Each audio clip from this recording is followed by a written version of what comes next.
मंदिर ये हमारा। बोलो राष्ट्र संत तुकडोजी महाराज की, विश्व रत्न बाबासाहेब आंबेडकर की। या भारतात बंधुभाव नित्य असू दे, देवरची असा दे। पूज्य तुकाराम दादा, राष्ट्र संत तुकडोजी महाराज गाडगे बाबा, बाहो आपके सामने मैं नमस्कार। मेरे गुरु के साथ गांधी जी साहब थे। मैं गांधी जी साहब को भी धन्यवाद, क्यों आप सबको और मैं को भी। मेरी हिंदी जरा तेरे मेरे बीच में चलती, आधी हिंदी और आधी मराठी मैं दोनों मिक्स करता देता हूँ। मी सर्वांना धन्यवाद देतो आणि संविधान तुम्हा आम्हा सर्वांना वाचवणं आहे भाऊ। बोलो बाबासाहेब आंबेडकरांचा विजय असो। माझी खंजिरी इथं थांबवतो। मी अमरावतीतून अंजनगाव सुरजीहून आलो। संदीप पाल, रामपाल, आमचे गुरु सर सत्यपाल महाराज, सर्वांना जय संविधान।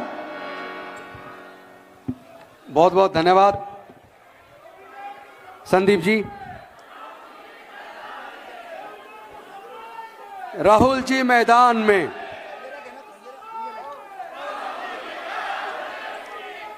अब मैं निवेदन करूंगा लता ताई चिताले जी जो गांधीवादी हैं वो आए और चरखा का मोमेंटो आकर राहुल जी को देकर सम्मानित करें।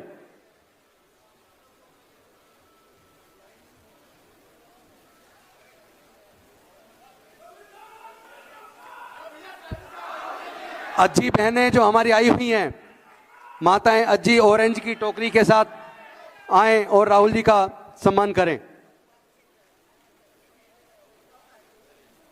अज्जी बहनें,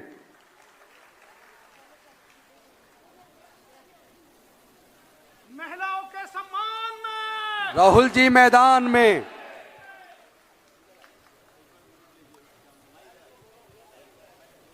मैं निवेदन करूंगा अमन कांबले जी से, आवाज इंडिया चैनल से, वो आए और दीक्षा भूमि का मोमेंटो लेकर राहुल जी को दीक्षा भूमि का मोमेंटो देकर सम्मानित करेंगे। अमन कांबले जी। दीक्षा भूमि के सम्मान में, संविधान के सम्मान में उमेश कोराम जी वो तुगड़े जी महाराज की स्टैचू देकर राहुल जी को सम्मानित करेंगे।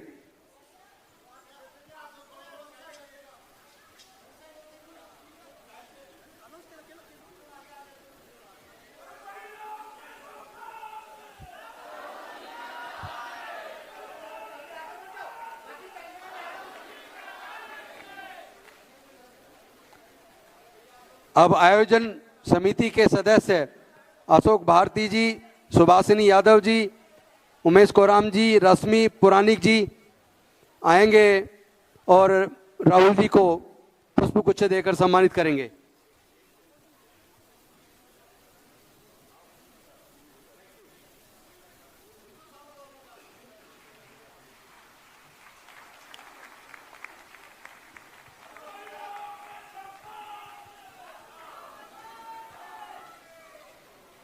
शाहू फुले अम्बेडकर जी के सम्मान में, मां जिजाऊ सावित्री रमाई फातिमा शेख के सम्मान में, संविधान के सम्मान में। अब मैं निवेदन करूंगा आयोजन समिति के पिलर भाई अनिल जैन जी आए और राहुल जी के बारे में और प्रोग्राम के बारे में दो शब्द रख के आगे की प्रक्रिया अपने हाथ में लें।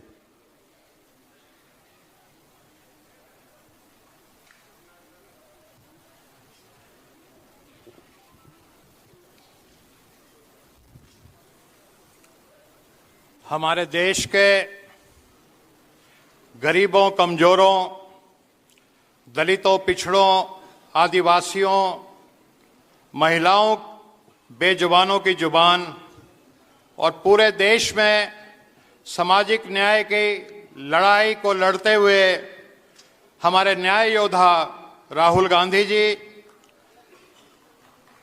मंच पे बैठे सभी महानुभाव और इस सभागार में उपस्थित 200 से अधिक संस्थाओं के प्रतिनिधि जो अपने अपने क्षेत्र में सामाजिक न्याय के लिए, संविधान की सुरक्षा के लिए काम करते हैं, मैं आप सबको अपना जय हिंद बोलता हूं। जय हिंद। साथियों, जब से इस दुनिया का शुरुआत हुई है, सृष्टि की रचना हुई है, अच्छाई और बुराई की ताकतों के बीच में लगातार जंग जारी रही है। और एक तरफ हमेशा से वो ताकतें रही हैं जो इस दुनिया में समानता चाहती हैं, मानवता चाहती हैं, बंधुत्व चाहती हैं, मोहब्बत चाहती हैं, प्रेम चाहती हैं। और दूसरी तरफ हमेशा वो ताकतें जिनको इविल फोर्सेस कहा जाता है या बुराई की ताकतें कहा जाता है, वो भी रही हैं जो इस देश में मानवता के विरोधी रहे, जो असमानता कायम करना चाहते हैं, जो जन्म के आधार पे ऊंच और नीच कायम करते हैं, जो नफरत इस देश में, इस समाज में फैलाने की बात करते हैं। हमारे देश में अगर इतिहास को देखें संक्षिप्त में, तो जब जब समानता कायम हुई, समाज में समानता की स्थापना हुई, तब तक ये देश का स्वर्ण काल आया और ये देश महान, प्रबुद्ध, समृद्ध, संपन्न, सशक्त राष्ट्र बना। महात्मा बुद्ध के काल में सम्राट अशोक, जिनका संदेश पूरी दुनिया के कोने कोने तक गया, चीन, जापान, कोरिया, बर्मा, श्रीलंका। उसके बाद हम जिस स्थान पे बैठे हैं, ये महाराष्ट्र की पवित्र धरती है। यहाँ पे एक वारकरी भक्ति आंदोलन आया और उसमें जो संत थे, संत नामदेव, गाडगे जी महाराज, संत तुकाराम जी, संत गोरा कुम्हार जी, सब संतों ने समानता की बात की और एक समानता का समाज स्थापित हुआ इस इलाके में उस समय। और जब समानता का राज स्थापित हुआ तो शिवाजी महाराज, छत्रपति शिवाजी महाराज का उदय हुआ, एक शक्ति और संपन्नता इस क्षेत्र में आई। तो इतिहास इस बात का साक्षी है कि जब जब जिस जिस समाज में समता आती है, इक्वलिटी आती है, वो समाज ताकतवर, सशक्त, संपन्न, समृद्ध, प्रबुद्ध समाज बनता है, देश बनता है। इसीलिए जब आजादी का आंदोलन चल रहा था, महात्मा गांधी के नेतृत्व में आजादी की लड़ाई लड़ी जा रही थी, कांग्रेस उस लड़ाई को लड़ रहा था और महात्मा गांधी और कांग्रेस और हमारे तमाम स्वतंत्रता सेनानी अच्छाई की ताकत का प्रतीक बन के लड़ रहे थे अंग्रेजों से। उस समय 31 मार्च 1931, और ये एक तारीख जिसको कहते हैं कि स्वर्ण अक्षरों में लिखी जाएगी। उस दिन कांग्रेस का एक अधिवेशन होता है कराची में और उस अधिवेशन में एक बहुत ही महत्वपूर्ण प्रस्ताव पास होता है कि जब भी हमारा देश आजाद होगा, इस देश में सभी नागरिकों को समान मूलभूत अधिकार दिए जाएंगे, सिविल राइट्स दिए जाएंगे, फंडामेंटल राइट्स दिए जाएंगे।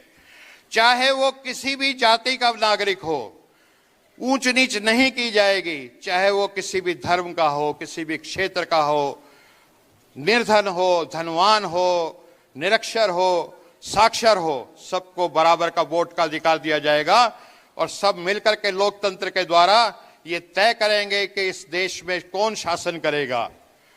साथियों, 15 अगस्त को देश आजाद हो गया।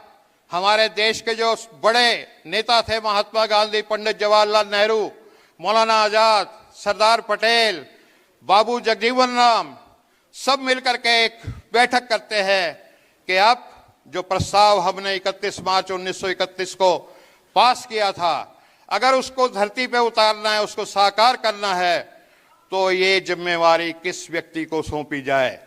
और सब एक मत से तय करते हैं कि बाबा साहब भीमराव अंबेडकर जी को अगर ये महत्वपूर्ण काम सौंपा जाएगा तो जो स्वतंत्रता सेनानियों का सपना था वो पूरा होगा। और आपने देखा कि बाबा साहब भीमराव अंबेडकर जी ने 26 नवंबर 1949 को देश को संविधान सौंपा, जो बाद में 26 जनवरी को लागू हुआ। लेकिन जैसे ही वो संविधान सौंपा गया तो वो ताकतें जो इस देश में नफरत फैलाना चाहती हैं, जो जन्म के आधार पे ऊंच और नीच करती हैं, जो आपस में भाईचारा पसंद नहीं करती, जो चाहते हैं कि इस देश की सारी धन संपत्ति, सारा मान सम्मान, पद चंद मुट्ठी भर हाथों में आ जाए, उन लोगों ने तब भी बाबा साहब के संविधान का विरोध किया। और उसके बाद लगातार वो इस चीज के लिए तिलमिलाते रहते हैं, छटपटाते रहते हैं कि संविधान को कैसे बदला जाए।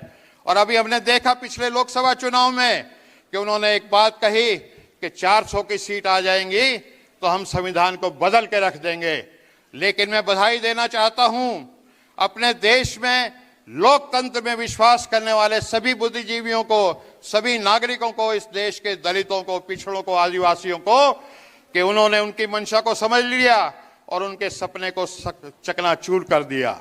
और आज हमारे बीच में आदरणीय न्याय योद्धा, जननायक राहुल गांधी जी हैं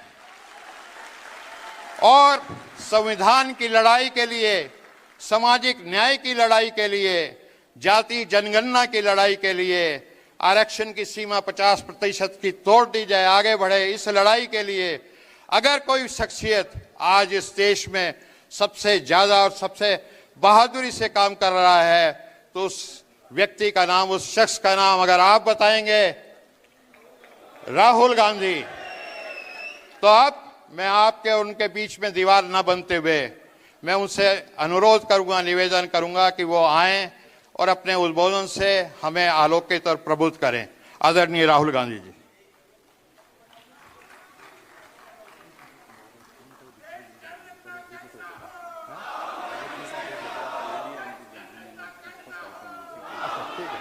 आप बोलिए, आप बोलिए।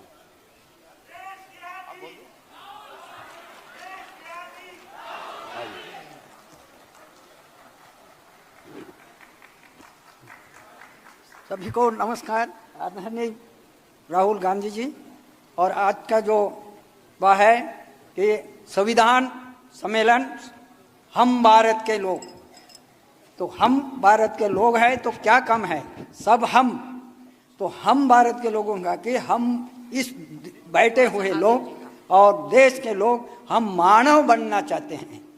मानव बनना, मानव पे ये संविधान हमको दिया गया है। मैं एक सुझाव करता हूँ कि आदरणीय राहुल गांधी जी को, हमारे जो पिछड़े समाज है, मैं माड़िया समाज से हूँ, मैं माड़िया समाज गोंड, तो अब उसका हम वनवासी नहीं है, वन निवासी है। हाँ, हमारे जंगल, हमारे जमीन, हमारे की संविधान के अंदर जो दिया है 5वीं अनुसूची है, ये हमारे देश के हमारे 10 राज्यों में ये लागू करना चाहिए, वो अमल होना चाहिए। ये सबको जल, जंगल, जमीन ये बचना चाहिए, लोगों को मिलना चाहिए और पर्यावरण का रक्षण होना चाहिए। इतना ही मैं बोल के समाप्त करता हूँ।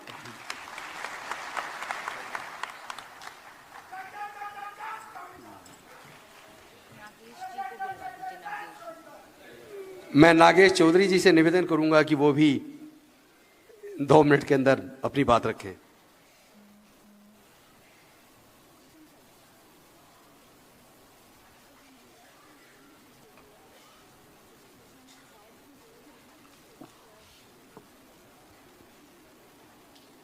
इस मंच पर राहुल गांधी जी आए हैं और उनके सत्कार में हम सब तालियां बजाएंगे कि वो देश को एक नई दिशा दे रहे हैं। और इस देश में जो कुंठित अवस्था थी, लोग दबे हुए थे, उन सब का आवाज़ बुलंद करने का काम राहुल जी कर रहे हैं। तो राहुल जी ने जो जात जनगणना का मुद्दा निकाला है, उससे बहुत लोग बौखलाए हैं, मगर हमको लगता है कि वो एक्सरे है समाज का, इस देश का, कि कौन कहाँ है, कौन कहाँ नीचे, कौन ऊपर है और कौन सत्ता भोग रहा है। तो इसका जो नक्शा है वो जाति जनगणना से सामने आएगा और इस देश में सत्ता का परिवर्तन होगा, ऐसा मुझे लगता है। और जो जनगणना होने के बाद भी मैं ऐसा बताऊंगा कि महात्मा फुले ने जब 1872 में सभी जाति को आरक्षण देना चाहिए संख्या के प्रमाण में, ये जो बात कही थी वह बात आज भी पूरी नहीं हुई। और राहुल गांधी जी बोल रहे हैं कि आज 50% के ज़्यादा हम आरक्षण की बात करेंगे, तो ये उसके आगे की बात है। आज 27% ओबीसी को आरक्षण मिलता है या 15% एससी को मिलता है, 8% ओबीसी को, आदिवासी को मिलता है, वो भी पूरा नहीं, वो भरते नहीं है। जो उन्होंने उदाहरण दिए थे कि 89 सेक्रेटरीज में सिर्फ 2-3 आदिवासी ओबीसी रहते हैं। तो ये जो अन्याय है, सत्ता में जो अन्याय है, उस अन्याय के खिलाफ और न्याय के लिए राहुल गांधी जी निकले हैं। हम सब उनके साथ है। हम कोई पार्टी में नहीं है, मगर उनकी जो आवाज़ है, उन आवाज़ को हमारी आवाज़ ऐसे लगता है कि उन्होंने हमारी आवाज़, हमारी भाषा बोली है, जनता की भाषा बोली है। इसलिए मैं उनको धन्यवाद देता हूं और रोकता हूं।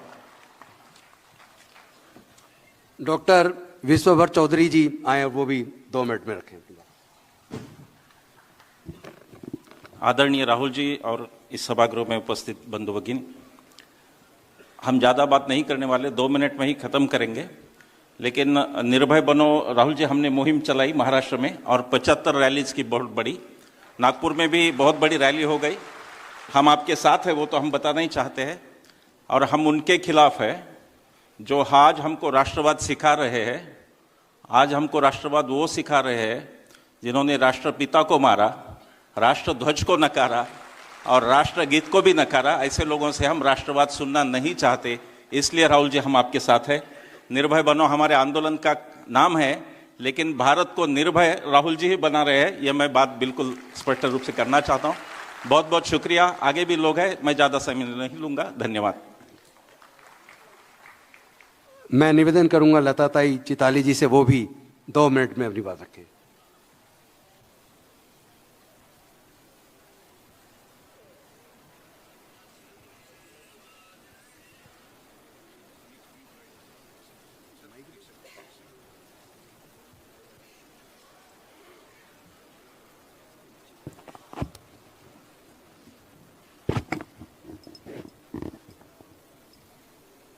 आदरणीय मंच,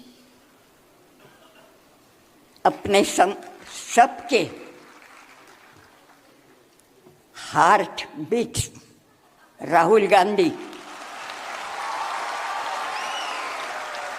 और आप सब कांग्रेस जन की शक्ति।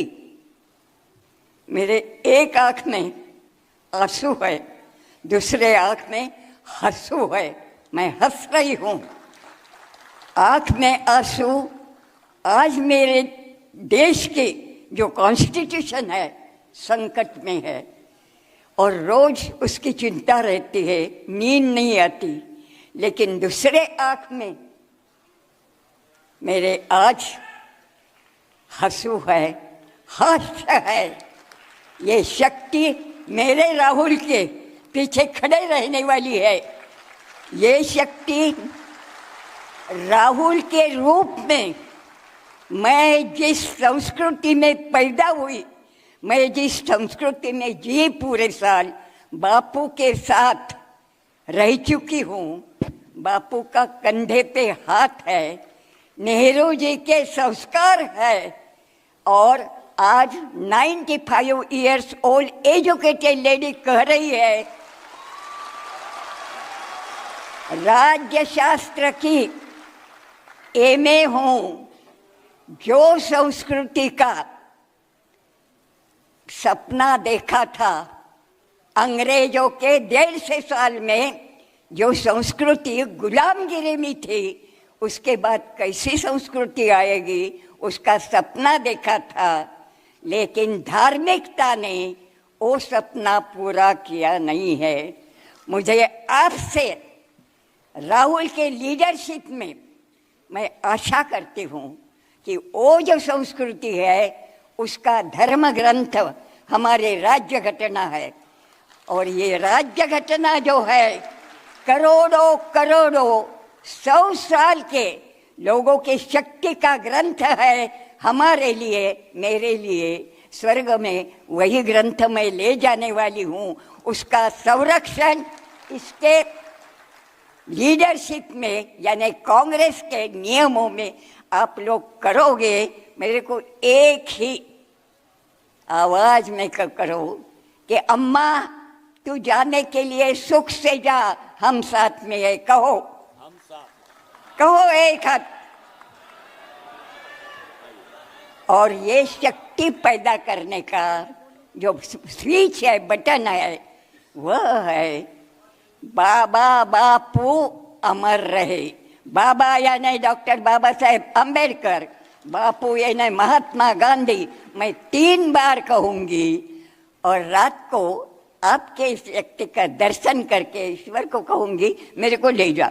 बाबा बापू, बाबा बापू, बाबा बापू। मेरे राहुल को सुखी रहे भगवान।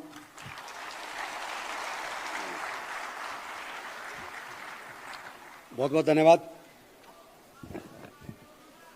अब मैं पूरे भारत के जन जन के नेता न्याय योद्धा राहुल गांधी जी से निवेदन करूंगा वो आए और संविधान की ताकत किस तरह देश की किस्मत बदल सकती है आप हम सब के सामने मार्गदर्शन करें।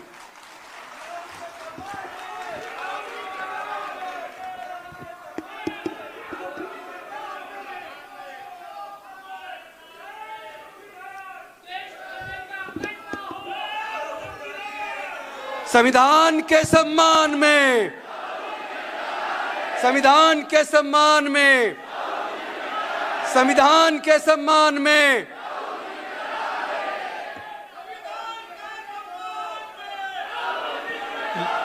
लीलाताई चिताले जी, देवजी तोफा जी,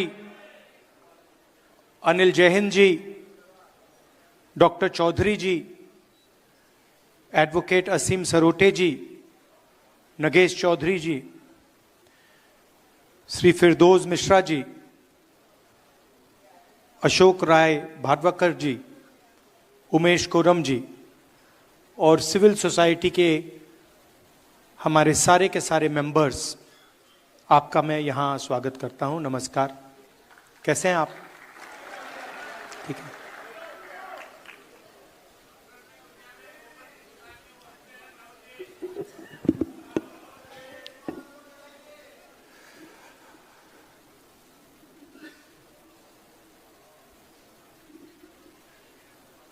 ऐसे अब हम 3-4 सम्मेलन कर चुके हैं।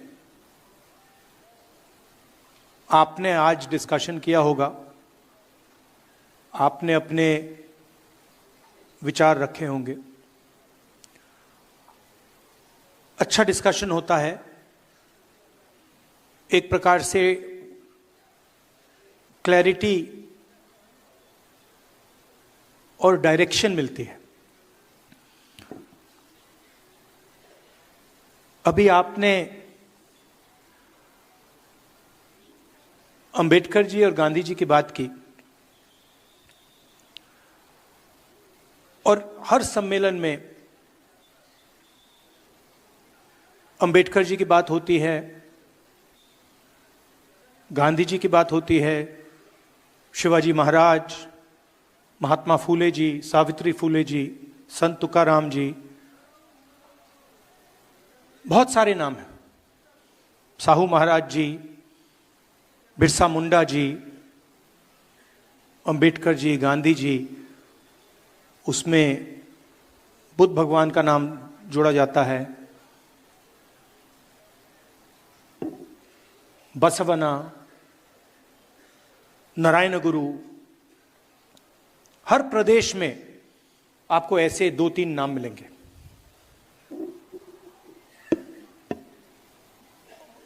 और फिर उनकी याद करते हैं हम।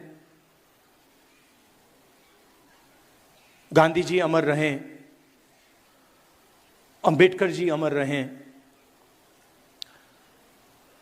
हाथ जोड़ते हैं उनके सामने, माला लगती है। मगर सच्चाई है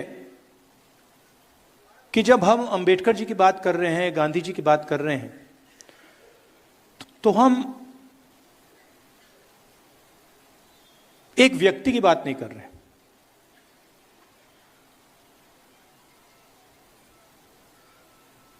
क्योंकि अगर हम अंबेडकर जी की बात करें तो अंबेडकर जी ठीक है एक फॉर्म थे, एक शरीर थे, मगर अंबेडकर जी के मुंह से सिर्फ उनकी आवाज नहीं निकलती थी। जब अंबेडकर जी बोलते थे तो करोड़ों लोगों की आवाज, करोड़ों लोगों की आवाज उनके मुंह से निकलती थी। अगर सिर्फ अंबेडकर जी की आवाज निकलती तो हम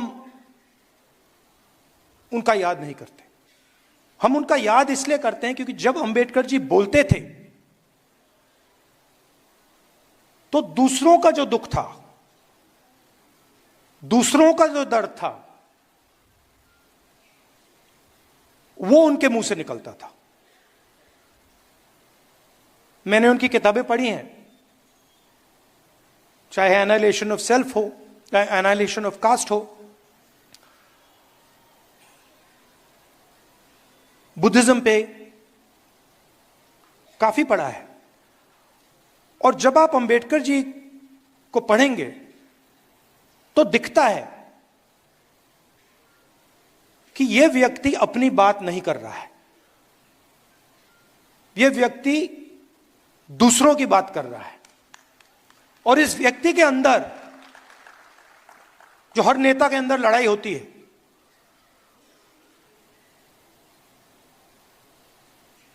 नेता के अंदर क्या लड़ाई होती है? नेता के अंदर मुझ में है, सब में है, मैं क्या चाहता हूं और जनता क्या चाहती है, इसके बीच में टेंशन होती है। अंबेडकर जी जैसे, गांधी जी जैसे लोग अपनी आवाज को बंद कर देते हैं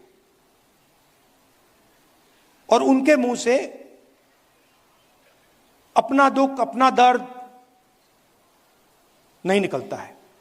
उनके मुंह से दूसरों का दर्द, दूसरों का दुख, दूसरे की आवाज निकलती है। तो जब हमने ये कॉन्स्टिट्यूशन, जब हमने, हिंदुस्तान ने, सिर्फ कांग्रेस पार्टी ने नहीं, सिर्फ महात्मा गांधी, जवाहरलाल नेहरू ने नहीं, हिंदुस्तान ने जब अंबेडकर जी से कहा कि अंबेडकर जी आप इस संविधान को बनाइए, कोऑर्डिनेट कीजिए, तो देश उनसे कह रहा था कि हम चाहते हैं कि इस संविधान में, जो इस देश में करोड़ों दलित हैं, जो उनका दर्द है, जो रोज उनको सहना पड़ता है, जो उनका दुख है, वो दुख, वो आवाज इस कॉन्स्टिट्यूशन में गूंजनी चाहिए। और वो काम अंबेडकर जी ने किया। अब लोग कहते हैं कि अंबेडकर जी ने ये कॉन्स्टिट्यूशन आजादी के एकदम बाद बनाया। तो मैं आपसे पूछना चाहता हूं, क्या इस कॉन्स्टिट्यूशन में फूले जी की आवाज नहीं है? इसमें बुद्ध भगवान की आवाज नहीं है? बसवना,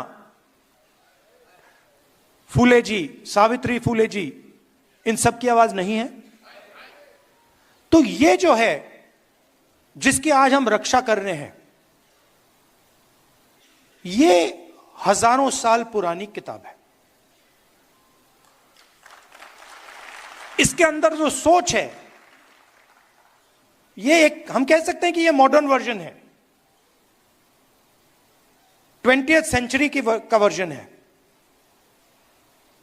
मगर इसमें जो सोच है वो हजारों साल पुरानी है।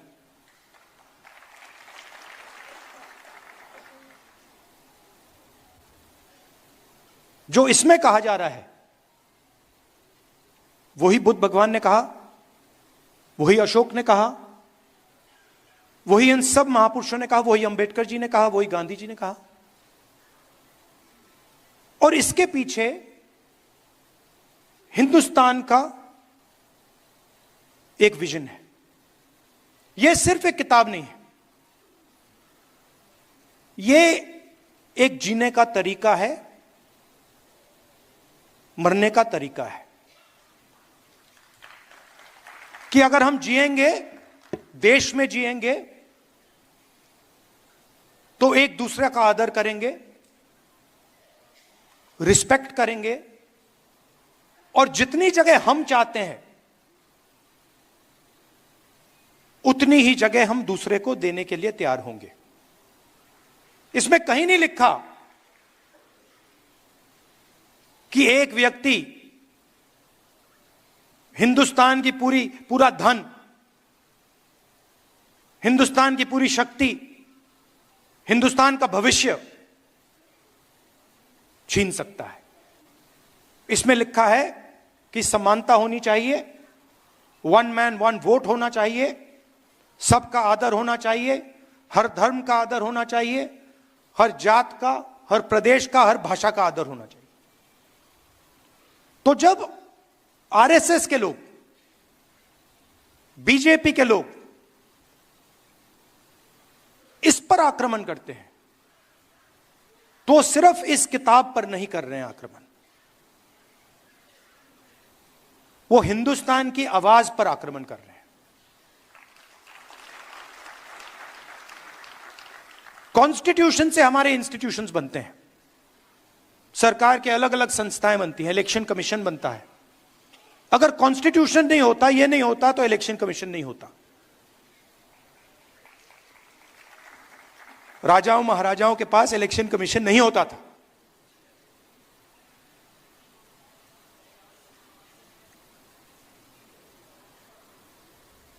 तो इससे हिंदुस्तान का education system, IIT, IIM, primary education system, secondary education system, यह सब निकलता है। पब्लिक अस्पताल यहां से आते हैं। इसको आप मिटा दीजिए, आपको एक पब्लिक अस्पताल नहीं मिलेगा, एक पब्लिक स्कूल नहीं मिलेगा, एक पब्लिक कॉलेज नहीं मिलेगा, सब गायब हो जाएगा।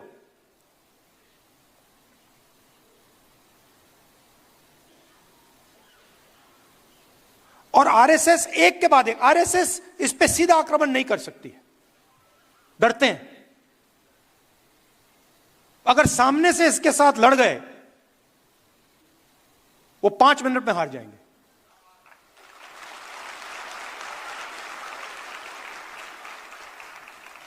सामने से नहीं आ सकते। वो जानते हैं कि जिस दिन वो सामने से आ गए,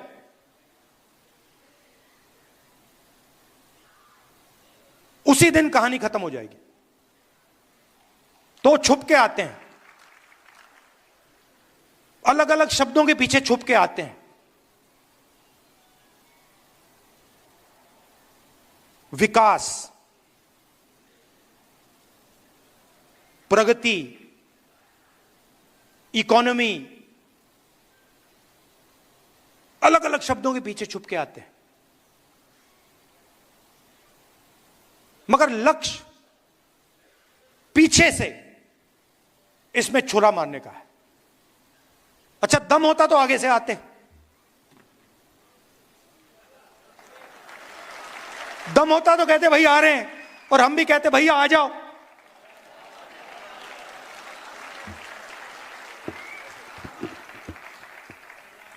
किसी ने बहुत अच्छी बात बोली मुझे 2-3 दिन पहले, अगर गीदड़ किसी जानवर को गला पकड़ के मारता है तो वो शेर नहीं बन जाता है।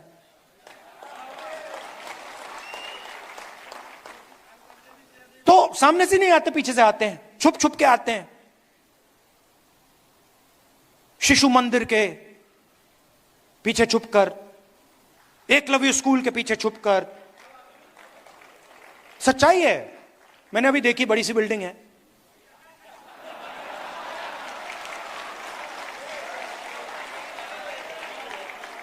हजारों करोड़ की होगी जमीन। ये शिशु मंदिर का पैसा आया कहां से? ये मध्य प्रदेश की सरकार का पैसा है, राजस्थान की सरकार का पैसा है, बाकी प्रदेशों की सरकार का पैसा है, नेशनल हाईवे का पैसा है। उसको आप कह सकते हो विकास का पैसा है, गुजरात मॉडल का पैसा है, अंबानी अदानी का पैसा है।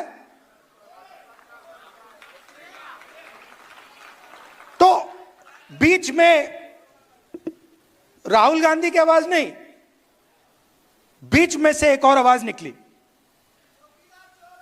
नहीं, वो दूसरी है, वो दूसरी वाली है। मगर बीच में मैं सुन रहा था। अब मेरा काम जनता की आवाज सुनने का है, तो मैं सुन रहा था। और पहले एक छोटी सी आवाज आई, छोटी सी थी, जाति जनगणना। वो कोने से आई। वो ऐसे मतलब अगर मीटिंग हो, वो 200-300 लोगों ने नहीं कही, वो एक आदमी आया कोने से, कहता है जाति जनगणना। और फिर आस्ते आस्ते वो जाति जनगणना, जाति जनगणना, जाति जनगणना फैलती जा रही है। इसको हमने जाति जनगणना नाम दिया है। जैसे अंबेडकर जी की सोच, बसवना, गांधी जी की सोच को हमने यह नाम दिया है कॉन्स्टिट्यूशन, वैसे ही जाति जनगणना को हमने नाम दिया है। मगर जाति जनगणना का असली मतलब न्याय है। क्योंकि अगर इस देश में 90% लोगों के पास कोई पावर ही नहीं है, कोई पैसा नहीं है, कोई धन नहीं है, कोई एसेट्स नहीं है,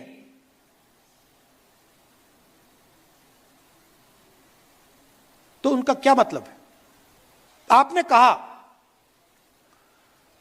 यह शब्द बहुत यूज होता है आजकल, समानता, सॉरी, आदर, रिस्पेक्ट।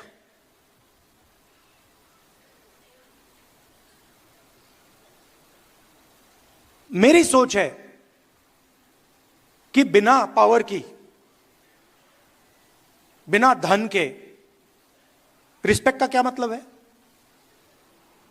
कोई भूखा मर रहा है, उसकी कोई सुनता नहीं है,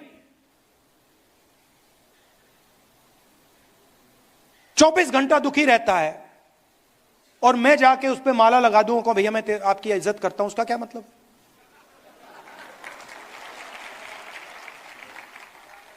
उससे अच्छा उसे शक्ति दो, उसके लिए रास्ते खोलो, उसको थोड़ा सा धन दिलवाओ, उसको थोड़ी पावर दो, और फिर आपकी रिस्पेक्ट की जरूरत ही नहीं पड़ेगी। फिर वो अपने आप रिस्पेक्ट ले जाएगा, है ना?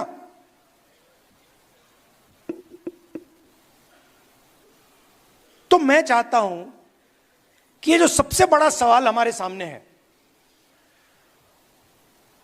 और ये छुपा हुआ है, इसकी झलकें दिखती हैं, हर रोज दिखती हैं। कल मैं रायबरेली में, हमारी एक मीटिंग होती है, एमपीज की मीटिंग होती है, दिशा मीटिंग, उसमें गया। गलती से मैंने कह दिया, भैया ये जो सब अफसर हैं, अपना परिचय कर दीजिए।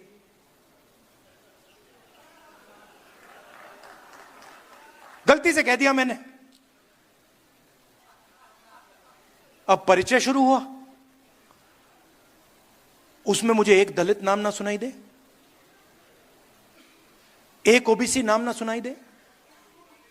फिर मैंने पता लगाया, मैंने अपने सेक्रेटरी से कहा, भैया ये इन सब के नाम निकालो और पता लगाओ इनमें से ओबीसी कितने हैं, दलित कितने हैं, आदिवासी कितने हैं, माइनॉरिटी के कितने हैं? झलक दिखी? 80%। एक दो कम्युनिटीज के, बाकी कोई नहीं। झलक दिखी? कभी कभी मैं गंगाराम अस्पताल चला जाता हूं, वहां पे दिखती है। वहां पे मैं ढूंढता हूं, भैया ये कोई दलित डॉक्टर दिख जाए मुझे, एक आदिवासी डॉक्टर दिख जाए मुझे, एक ओबीसी डॉक्टर दिख जाए। कॉर्पोरेट इंडिया में देखता हूं, भैया नाम मिल जाए एक। 500 कंपनियां हैं, 16 लाख करोड़ रुपया मोदी जी ने माफ किया है। 20-25 लोगों का मैं देखता हूं, भैया इनमें से एक मिल जाए दलित, एक आदिवासी यहां मिल जाए, एक जनरल कास्ट का गरीब मिल जाए, ओबीसी मिल जाए, कोई नहीं मिलता। तो अगर आप देखना चाहते हो, सब जगह दिखेगा।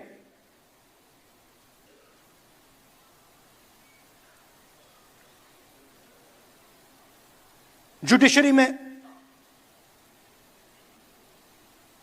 हाई कोर्ट्स देख लीजिए,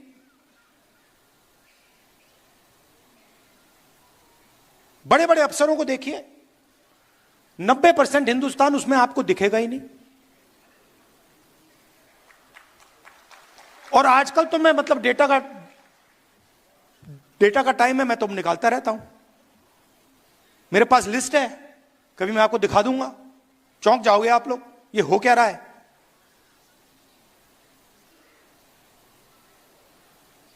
अदानी जी की कंपनी में मैंने मैनेजमेंट टीम को देखा, कौन लोग हैं ये? उसमें आपको एक दलित नहीं मिलेगा, एक ओबीसी नहीं मिलेगा, एक आदिवासी नहीं मिलेगा। 5% लोग हिंदुस्तान को चला रहे हैं। स्टॉक मार्केट ऊपर जाती है, वही 5% को फायदा होता है। पॉलिसी बनती है, उन्हीं 5% का फायदा होता है। 16 लाख करोड़ रुपए उनके माफ हो जाते, कोई चू नहीं बोलता। और मैंने कर्नाटक में कह दिया, भैया किसानों का कर्जा माफ होगा, मतलब मीडिया में 24 घंटा 24 घंटा, ये देखो राहुल गांधी किसानों की आदत बिगाड़ रहा है, ये पागल हो गया, ये किसानों की आदत बिगाड़ रहा है। अच्छा भैया, आपने उन 25 लोगों की आदत नहीं बिगाड़ी कि 16 लाख करोड़ रुपए आपने पकड़ा दिए उनको।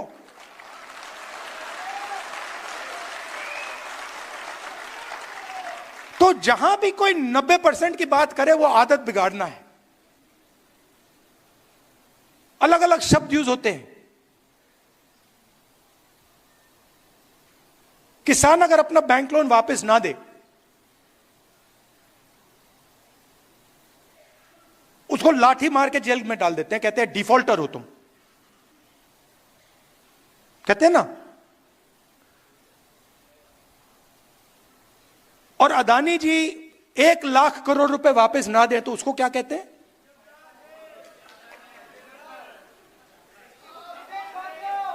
देशभक्त। एक को डिफॉल्टर बना देते हैं और दूसरे को बिजनेसमैन नाम दे देते हैं। वो बेचारा जेल चला जाता है और ये प्राइवेट हवाई जहाज में मतलब विदेश जाता है। और इसको हिंदुस्तान में हम विकास कहते हैं। प्रगति, डेवलपमेंट, विकास, ये शब्द हैं। अरे भाई, किसका विकास, किसकी प्रगति, किसका डेवलपमेंट, ये भी बता दो।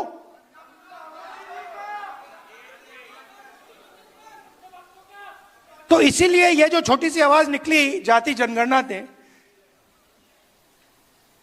इसने मोदी जी की नींद बंद कर दी।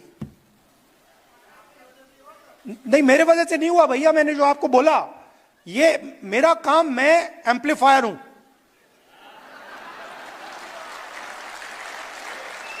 मेरा काम एम्पलीफिकेशन है। मेरा काम आपके पास आकर सुनने का है।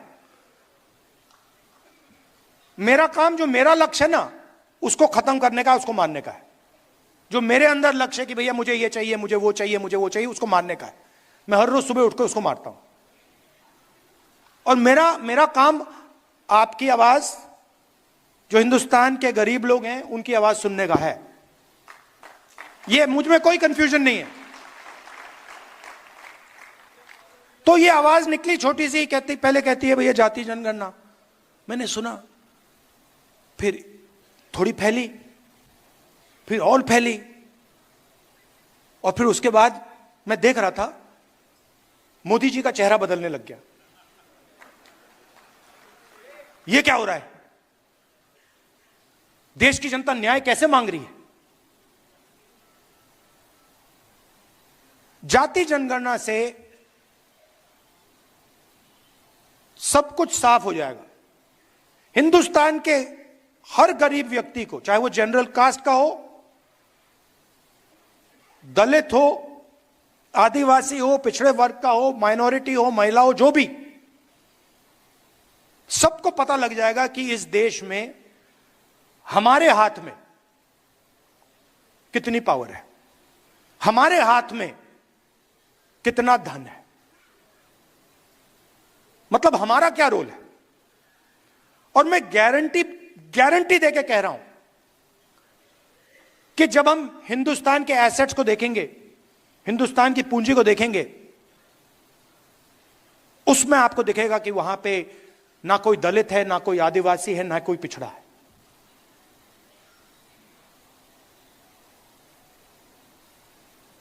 और ये जो जाति जनगणना है, ये जैसे मैंने आपसे कहा, ये किताब नहीं है,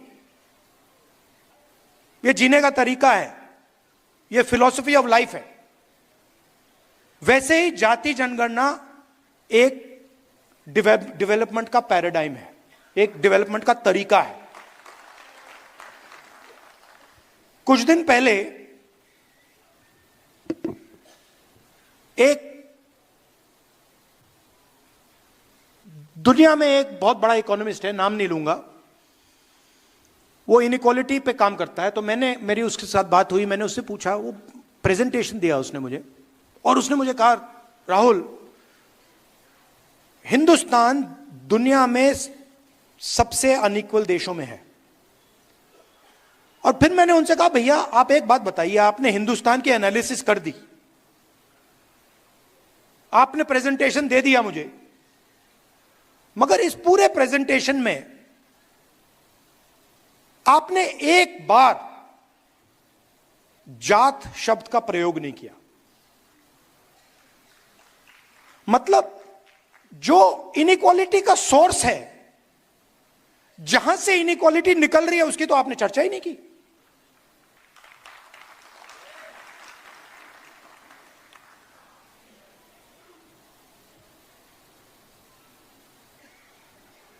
मेरे एक दो दोस्त हैं, कभी कभी बात हो जाती है, जनरल कास्ट के लोग हैं। तो एक दिन मेरा एक दोस्त कहता है, मुझे तो जात नहीं दिखती। मैंने कहा, तुझे कहां से दिखेगी?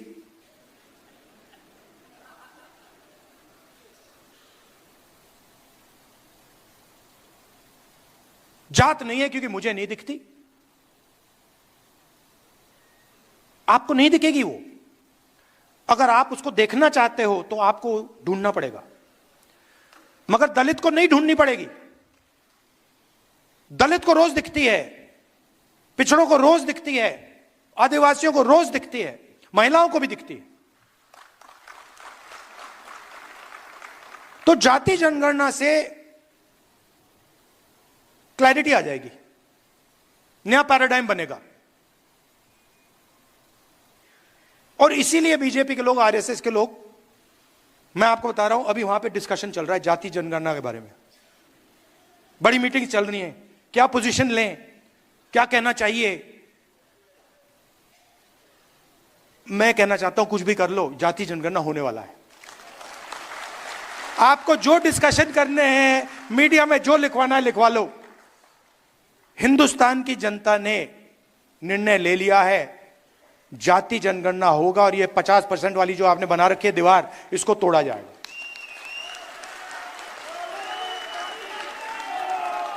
तो ये आस्ते आस्ते आवाज बढ़ती जा रही है, इसको रोका नहीं जा सकता। हमारा काम आपका काम एम्प्लीफिकेशन का है, समझाने का है कि देखिए जाति जनगणना से संविधान बचेगा। अगर जनता को पता लग गया कि उनके साथ क्या अन्याय हो रहा है तो वो एकदम इस किताब को पकड़ लेंगे और इसकी ये बच जाएगा। तो आप एम्पलीफायर हो, मैं भी एम्पलीफायर हूं, आप भी एम्पलीफायर हो। हमें देश को बताना है कि गरीबों के साथ 90% लोगों के साथ इस देश में अन्याय हो रहा है, रोज होता है, और उसके खिलाफ हम सब लड़ रहे हैं। और पहले 2 कदम जाति जनगणना और 50% की दीवार, यह है। अब मोदी जी कहते हैं, आपने सुना होगा, जब भी मैं जाति जनगणना की बात करता हूं, मोदी जी कहते हैं देखिए राहुल गांधी देश को बांटने की कोशिश कर रहा है, कहते हैं ना। मैं देश को बता रहा हूं कि 90% लोग इस देश की प्रगति में शामिल ही नहीं है। मैं देश को बता रहा हूं कि कॉर्पोरेट इंडिया में, मीडिया में, जुडिशरी में 90% लोग हैं ही नहीं। 100% करेक्ट। अच्छा, अगर आपको देखना है, अगर आपको आदिवासी, दलित, पिछड़े लोग देखने हैं, मैं आपको बता दूंगा कहां मिलेंगे। जेल में, मनरेगा की लाइन में, मैन्युअल लेबर में। ये जो सड़कें बनती हैं, ये जो इमारतें बनती हैं, ये जो इमारत बनी है, ये 90% ने बनाई है। ये जो है ये 90% ने बनाया है, मगर इसका फायदा उसको नहीं मिला, इस इमारत का फायदा उसको नहीं मिला। बस तो यही सवाल है, यही सवाल मैं उठा रहा हूं और मुझे बहुत अच्छा लग रहा है, मजे आ रहे हैं मुझे। जहां भी जाता हूं मैं, मतलब खुशी से जाता हूं, आप जैसे लोगों से मिलता हूं। थिंकिंग एक ही है, आप मुझे समझते हो, मैं आपको समझता हूं। मतलब मैंने इतना लंबा भाषण दे दिया, मैं आपको कह रहा हूं अगर मैं यहां आके 2 मिनट बोल देता आप समझ जाते। जो मैंने आधे घंटे में बोला है आप 5 सेकंड में समझ जाओगे। सही पकड़े, आपकी नियत मेरी नियत साफ है।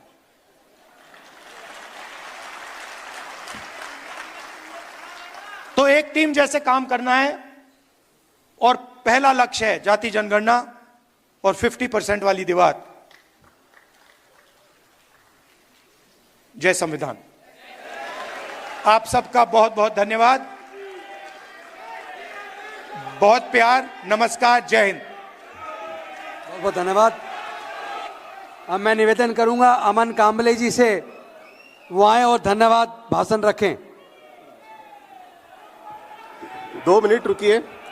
सर, नागपुर में 2 विचारधाराओं के केंद्र है, एक समानता का और एक विषमता का। नागपुर में आज संविधान सम्मेलन के माध्यम से माननीय राहुल गांधी जी ने विषमता के विरुद्ध समानता की आवाज बुलंद की है, सामाजिक न्याय की, देश के संविधान की और देश के तमाम लोगों की आवाज बुलंद की है। इसके लिए बहुत बहुत सर आपका आभार, साधुवाद और मंगल कामना। इसके अलावा देश भर के सामाजिक संगठनों के माध्यम से संविधान सम्मेलन का आयोजन करने वाले डॉक्टर अनिल जयहिंद जी, माननीय राजेंद्र पाल गौतम जी, माननीय बुंदला ताई जी और अशोक भारती जी और मंच पर आसीन सभी सम्माननीय जो अतिथि है, इन सब का आभार और आप सब लोगों का आभार। और इसकी तहत ही मैं अपना धन्यवाद प्रकट करता हूं। धन्यवाद। अब राष्ट्रगान के लिए, राष्ट्रगान के सभी लोग अपने अपने स्थान पर खड़े हो जाएंगे।